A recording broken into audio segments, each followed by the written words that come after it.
It is January 30th, and 188 years ago today, the nation was shocked by the first known attempt to assassinate a sitting president of the United States. The attempt by Richard Lawrence on the life of Andrew Jackson was itself high drama, and the trial one of great interest. But it turns out that even an attempted assassination was not nearly as interesting as, nor as sordid as, the politics of Washington, D.C. The attempt on the life of President Andrew Jackson is history that deserves to be remembered. Richard Lawrence can rightly be called an enigma. On February 4th, 1835, he told Nathaniel Cousin and Thomas Sewell, both medical doctors, that his health for several years past had been uniformly good. Lawrence told his visitors that he had been born in England and come to the United States when 12 or 13 years of age, and that his father died in this district about 6 or 8 years since. Of his age, the doctors reported that question alone he sportively declined to answer, but he seems to have been born around 1800. Lawrence told the doctors that he was a painter by trade and had followed that occupation to the present time. That claim was reaffirmed by one Thomas Swan, who reported to the Washington Globe, "I employed him 3 or 4 years ago to paint some rooms in my house, and he performed this work entirely to my satisfaction." Mr. Swan offered an opinion of Lawrence. "I considered him an excellent workman, and his conduct while he was with me was correct and orderly. I thought him a well-disposed and an obliging young man." But Doctors Cousin and Sewell felt the need to ask some more pointed questions, and Lawrence told them that he had never labored under any mental derangement, nor did he admit the existence of any of those symptoms of physical derangement which usually attend mental alienation. In fact, the doctors described his demeanor at the time as being perfectly tranquil and unconcerned. These answers were perplexing, but particularly relevant. And the reason for the doctor's visit was that the Marshal of the District of Columbia had asked them to assess whether Mr. Lawrence was sane, because Mr. Lawrence was in jail for having 5 days previously, on January 30th, attempting to kill the President of the United States, Andrew Jackson. The shocking events occurred following the funeral service for South Carolina Congressman Warren R. Davis, who had passed away in Washington on January 29th, before the opening of the 24th Congress. The 67-year-old Jackson had attended the funeral, despite being in ill health. As one witness observed, "There sat the gray-haired president, looking scarcely able to go through this ceremonial." Colonel John Lane, son of Indiana Congressman Amos Lane, who witnessed the act, gave an account of the dramatic events to the Globe. "I saw the individual enter the hall of the house during the delivery of the funeral sermon. Before its close, however, he had taken his stand on the eastern portico near one of the columns. The President, with the Secretary of the Treasury on his left arm, on retiring from the rotunda to reach his carriage at the steps of the portico, advanced towards the spot where Lawrence stood, who had his pistol concealed under his coat. When he approached within 2.5 yards of him, the assassin extended his arm and leveled the pistol at his breast. The percussion cap exploded with a noise so great that several witnesses supposed the pistol had fired. On that instant, the assassin dropped the pistol from his right hand and, taking another ready cock from his left, presented it and snapped it at the President, who at that moment had raised the stick and was rushing upon him.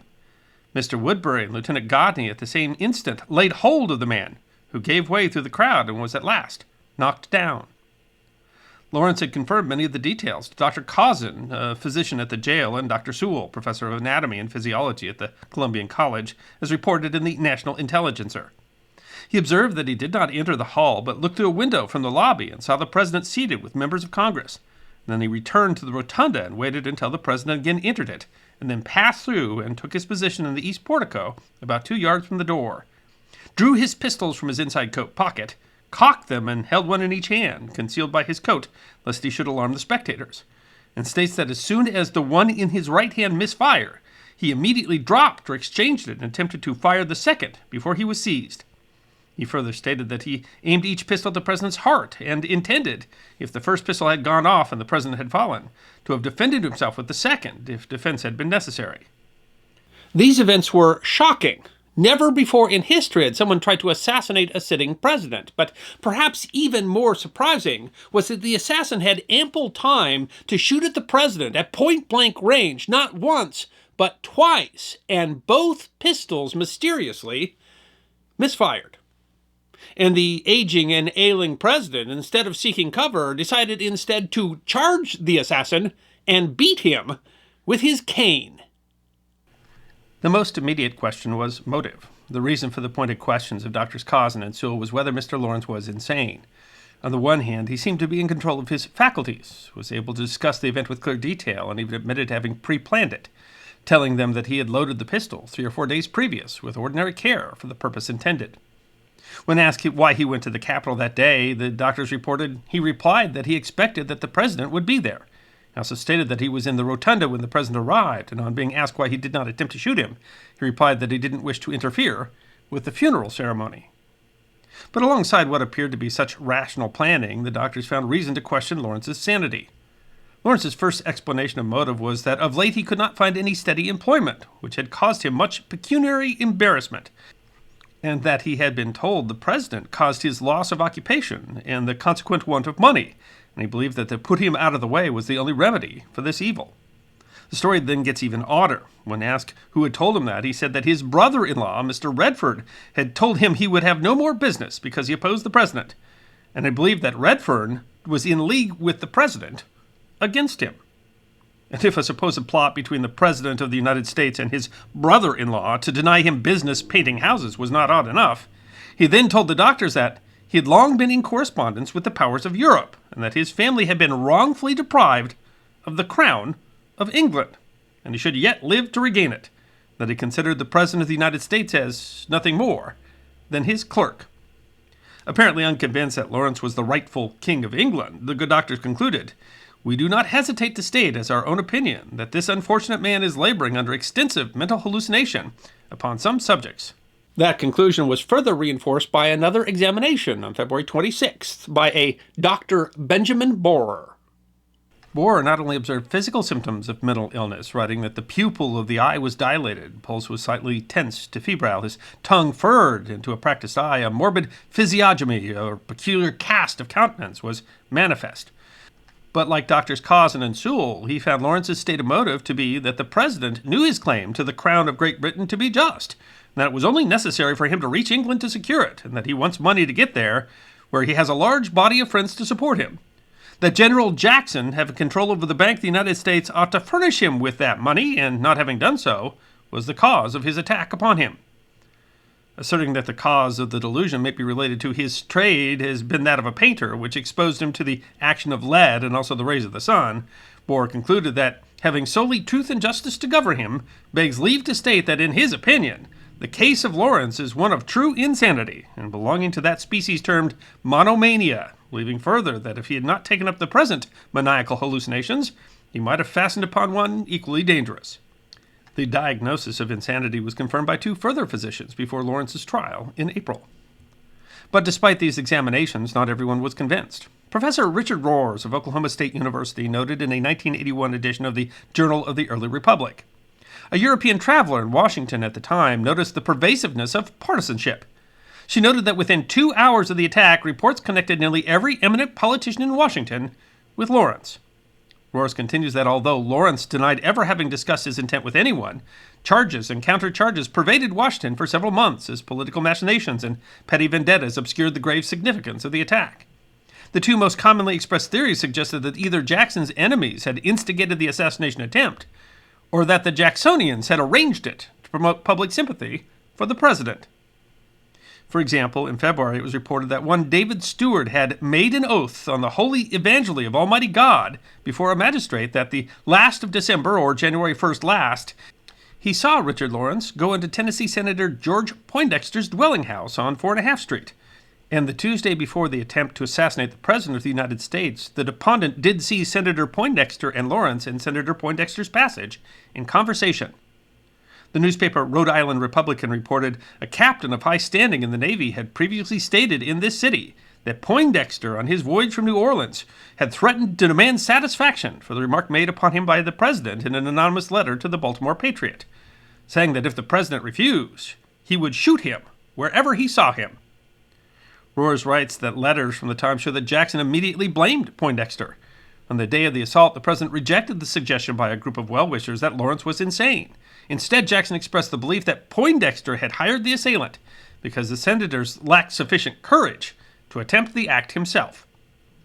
In a speech before the Senate, Poindexter denied the charges and blamed them on Jackson, saying that the investigation that I have thus far given to the conspiracy against my character has been able to trace the authority on which the statement in the letter referred to was founded to a member of the House of Representatives from Rhode Island, and the depositions therein spoken of have been taken on the insistence of the president himself. At Poindexter's suggestion, the Senate formed a special committee to investigate the matter. The committee found that the two people who claimed to have seen Poindexter and Lawrence together were not credible, but they absolved Jackson of having any influence over their testimony. The entire argument seems to be ridiculous. Poindexter had not achieved re-election in 1834. He had only a few weeks left in his term. Other charges were less direct. Instead of directly asserting a hand in the assassination, they blamed the inflammatory and partisan speeches of the day. The Washington Globe opined on February 4th that Lawrence was in full possess of his natural faculties, but blamed disappointed and ambitious orators in the Senate who depicted the president as a Caesar for motivating Lawrence's despicable act. The New York Evening Post wrote that there are men who will grieve that the ball of the assassin did not perform its office. There are men who would have rejoiced if the life of the president had been sacrificed, who would have looked on the assassin not as a wretch deserving to be slain by lingering tortures, but as a Brutus who struck a brave blow for liberty. The Post laid the blame for the act on exactly those people, writing that no doubt Lawrence was insane, nor do we doubt that he inhaled the latent seed and poisonous atmosphere of the United States Senate chamber. Aye, we say it fearlessly and with full confidence in its truth, that if the man is mad, he is a political maniac, and has been wrought up to the frenzy by the hysterical harangues of Senators Clay, Webster, and Calhoun, and their besotted followers. Roars notes that the pro-Calhoun United States Telegraph responded in kind by suggesting that Vice President Martin Van Buren would benefit more from the president's death than those senators critical of Jackson's administration. And Telegraph editor Duff Green concluded that the accusation against Calhoun was additional proof that the president was a feeble man, surrounded by vile sycophants and knaves who fill his ears with loathsome jealousies. Calhoun argued on the floor of the Senate that such accusations were being used by Jackson to suppress Senate criticism of corruption and abuses of power. The debate was further inflamed by the strange misfire of both pistols. Doctors Causen and Sewell wrote that in their interview with Lawrence, when asked about the pistols which he used, he stated that his father had left him a pair, but not being alike, about 4 years since he exchanged one for another which exactly matched the best of the pair. These were both flintlocks, which he recently had altered to percussion locks. That he had been frequently in the habit of loading and firing those pistols at marks, and that he had never known them to fail going off on any other occasion, and that at the distance of 10 yards the ball always passed through an inch plank. His confidence in the pistols was supported by a test by Francis Scott Key, District Attorney for the District of Columbia, who wrote in response to a request from Congress, "On Saturday I proposed to General Hunter, the Marshal of the District, that we should examine the pistols produced on the commitment of Lawrence to ascertain whether there was any defect in them or in the charges, or any other way of accounting for the failure to discharge them. I propose that we should try the pistol still loaded by putting on another cap, and should then try each of them several times by reloading them with powder. In taking the loaded pistol from the marshal's desk, we examined the tube and found the powder visible at its summit. General Hunter, by inclining the pistol, threw out a few grains of the powder in his hand. We took from a box of caps found in the prisoner's shop, without selecting it, one which was placed upon the tube. When we walked to a small enclosure near the office and fired it, the ball passed through an inch plank at a distance of about 5 or 6 yards, and lodged nearly behind in the opposite side of the enclosure, 7 yards distance. When we loaded with a small quantity of the powder found in the prisoner's possession to the pistols several times without taking any other means of forcing the powder into the tubes than the ramming home small paper wads of the charges, the discharge took effect on every trial." The failure of the pistols was truly remarkable. The website of the History Channel notes that a century later, Smithsonian Institute researchers conducted a study of Lawrence's derringers, during which both guns discharged properly on the first try. It was later determined that the odds of both guns misfiring during the assassination attempt was 1 in 125,000. While Jackson's supporters took this as divine intervention, the Evening Post writing, "Who is there so blind to the services of Andrew Jackson that he does not feel sensations of the liveliest gratitude for the almost miraculous preservation of the valuable life of the greatest man of modern times, the truest benefactor of the human race, the most efficient guardian of the great principles of human liberty?" Roars writes that Green and the Intelligencer scoffed at the idea, arguing that the day for miracles are gone by, implying that the likely explanation for the failure of the pistols was that the assassination attempt had been staged, with the editors of the anti-Jackson United States Telegraph opining that it would not be surprised at any act of moral turpitude by Jackson's supporters.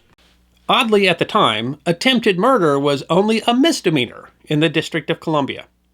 Lawrence seemed unhinged throughout the trial. The Richmond Examiner said there was something around the eyes that was certainly indicative of mania, but maintaining throughout the trial that he was the rightful king of England, and at one point standing up and shouting at the jury, "It is for me, gentlemen, to pass judgment on you, not you upon me," was plenty enough to convince the jury. After just 5 minutes of deliberation, they brought back a verdict of not guilty by reason of insanity.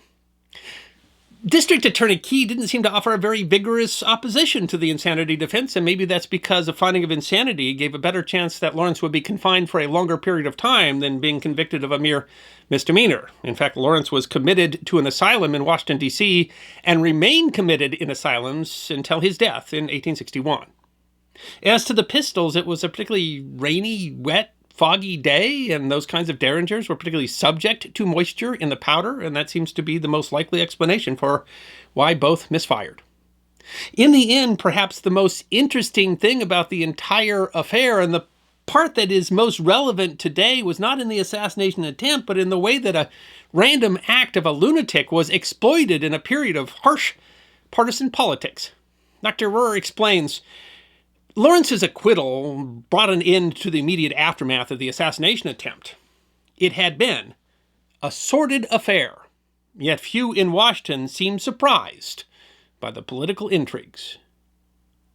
I hope you enjoyed this episode of The History Guy. Check out our community on thehistoryguyguild.locals.com, our webpage at thehistoryguy.com, and our merchandise at teespring.com, or book a special message from The History Guy on Cameo. And if you'd like more episodes on forgotten history, all you have to do is subscribe.